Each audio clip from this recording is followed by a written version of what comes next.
West Los Angeles. In this sea of concrete and well-maintained lawns, a move towards sustainable living is gaining ground.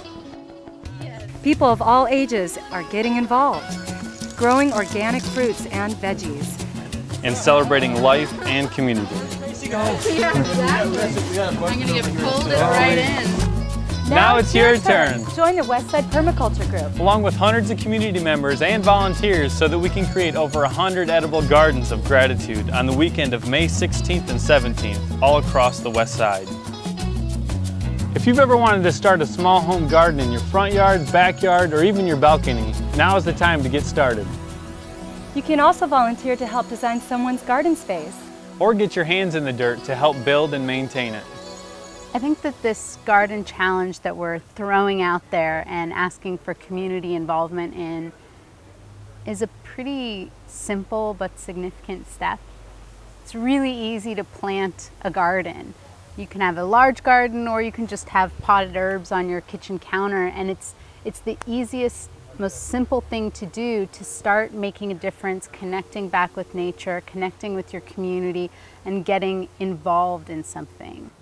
Gardens of Gratitude originally was an idea brought about by my friend Devin Slavin from Grow Food Party Crew in Ventura, California. In the fall, they created an event, Gardens of Gratitude, creating 100 edible gardens across Ventura, and we decided to bring that event here across the West Side in LA. And it's all been volunteer and community driven, which has been amazing. You know, the power of people coming together. Most people didn't know each other before any of this began, and through working in the gardens, through working and planning the event, people have made friendships, and our neighborhoods have once again opened up to us. And no longer are we strangers in the places we live, but now able to have friends and to share and to create community. And we're just bringing village life back into the city. One of the things that's happening in this society we live in is people are become disconnected with the land. They don't even know what it feels like. When they do that, their immune system gets better. Number two, they could have food, which is something that will give them self-reliance. I lived in an apartment for about 20 years, and I never got a chance to garden. I came to this area. This is the first time in 32 years that I've ever grown anything. And that's why this is an explosion of ideas. I'm just going nuts. I love the opportunity to have something very beautiful, very important at this time in our history of our land. Really anybody can garden. You could pretty much have a pot, put some soil into it, and drop a seed and just give it a little water, and you'll watch it grow over time, and you'll have a plant, and soon vegetables and something to eat. To grow something a little more, like a raised bed, you know, all it really takes, it's all the same thing. You have a container with some soil and put in some seeds. It's not as mystifying as people make it out to be. You know, some people have a greener thumb than others, but really anybody can grow food. Particularly in permaculture, a lot of people feel like they have to own a ranch in order to get involved.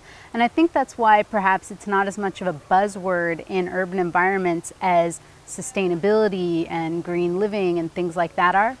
But anyone can get involved with permaculture design and growing food and creating community around their property, whether it's a single family home or an apartment building or anything else. My old apartment in Santa Monica, I had about a 2-foot by 1-foot space out in front that was just empty clay soil, and I was able to build up around that, plant some herbs and some tomatoes and things, mainly pizza topping stuff since I make pizza often, and grow food in that tiny space, which felt nice to me as an individual. It also saved me money, and it inspired a lot of the other people in the building to do similar things. So you don't have to have a big property to get involved. Don't limit yourself to anything. Don't look at something and believe everything you hear. Have a hunch and look at what nature's doing. Nature will tell you everything you have to know. Don't listen to it like on the back of a box or a catalog. Nature will tell you. Those are the blueprints you want to be following. This is the best time to grow food. Right now, any day is the best day to put a seed in the ground. To find out how you can plug in to the 100 Garden Challenge on May 16th and 17th, visit our website. And don't forget to bring a potluck to share, as you can make new friends. And give new meaning to the term Victory Gardens.